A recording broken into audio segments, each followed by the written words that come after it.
Hello dear learners, welcome to Fuke education. तो आज के हम इस सेशन में देखने वाले हैं चैप्टर नंबर 10 के एमसीक्यू क्वेश्चन जो आपके 1 मार्क्स में पूछे जाते हैं।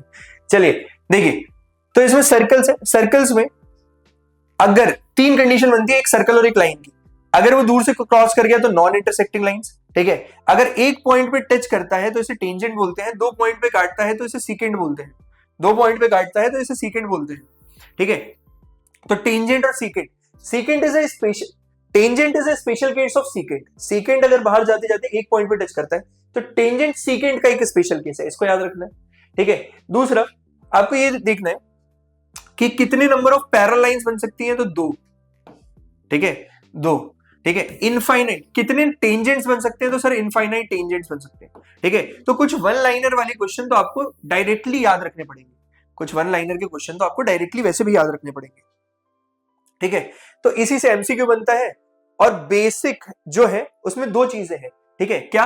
ये टेंजेंट रेडियस के हमेशा परपेंडिकुलर रहता है, ये टेंजेंट रेडियस के हमेशा परपेंडिकुलर रहता है, ठीक है।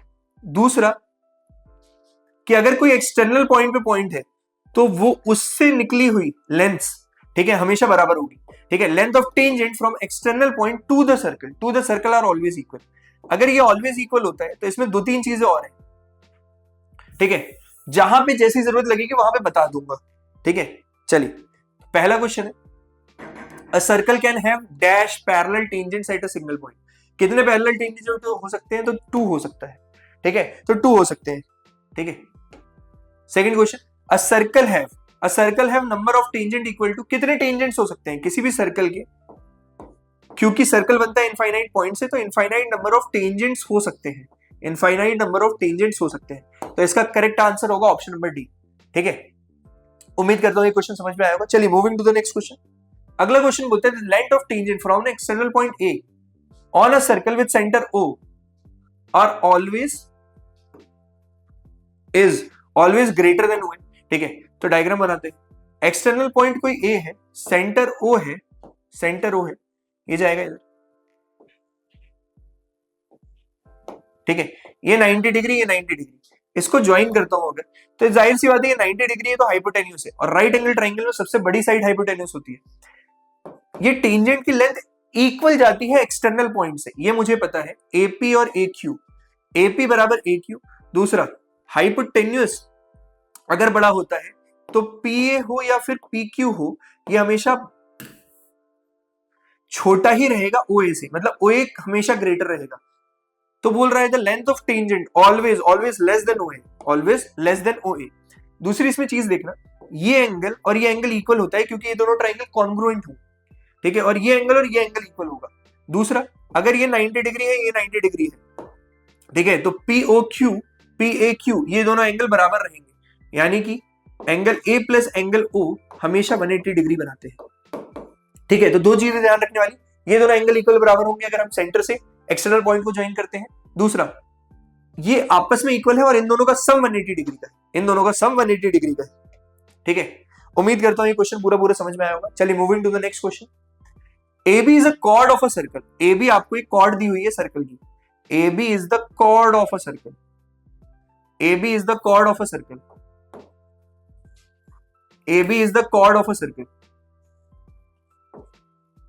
AB is the chord of a circle, AOC is its diameter such that AOC is its diameter such that AOC is its diameter such that angle ACB is equal to 50 degree, angle ACB equal to 50 degree, ACB equal to 50 degree if AT the tangent to the circle at point A, if AT is the tangent to the circle at point A, ये tangent है तो radius is perpendicular to tangent, ये पूरा 90 degree का होगा, ठीक है। Then BAT ये वाला एंगल कितने के बराबर होगा, ये वाला एंगल कितने के बराबर होगा, ठीक है। तो ध्यान रखना, अगर ये 50 है, ठीक है, 90 से तो पहले कम होगा, then angle BAT is equal to, ठीक है, BAT किसके बराबर होगा, एंगल BAT किसके बराबर होगा, ठीक है। अगर ये डायमीटर तो angle in the semi circle will be equal to 90 degree, तो 90 प्लस 50 140, तो ये 40, अगर ये 140 तो ये 50, ठीक है, ये 50, तो आंसर हो जाएगा आपका इसका 50, option C is the correct answer. ठीक है, उम्मीद करता हूं ये क्वेश्चन समझ में आया होगा। चलिए moving to the next question. TP and TQ are two tangents to a circle with center O। ठीक है, TP और TQ टू टेंजेंट्स है with center O। TP और TQ टू टेंजेंट है, TP and TQ दो टेंजेंट है with center O, so that POQ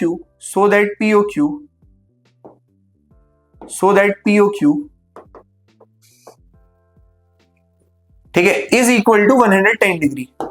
then angle PTQ ये कितना होगा? अभी मैंने बताया कि angle O plus angle T अगर 180 डिग्री के बराबर होते हैं तो ये 110 है तो ये 70 होना चाहिए, तभी तो 180 का बनेगा सब। तो B, option B will be the correct answer, option B will be the correct answer. उम्मीद करता हूं ये क्वेश्चन भी आपको समझ में आया होगा। ठीक है, सिर्फ दो ही कॉन्सेप्ट है, radius is perpendicular to tangent और दूसरी थ्योरम सर्कल्स की। ठीक है, moving to the next question, अगले क्वेश्चन की तरफ बढ़ते हैं। The length of the tangent from point A at a distance of 5 meter, the length of tangent from point A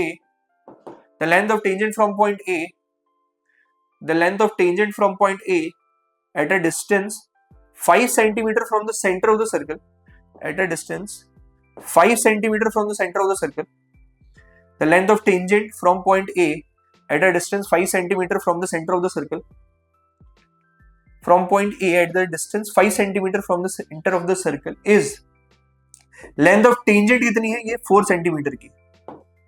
ठीक है,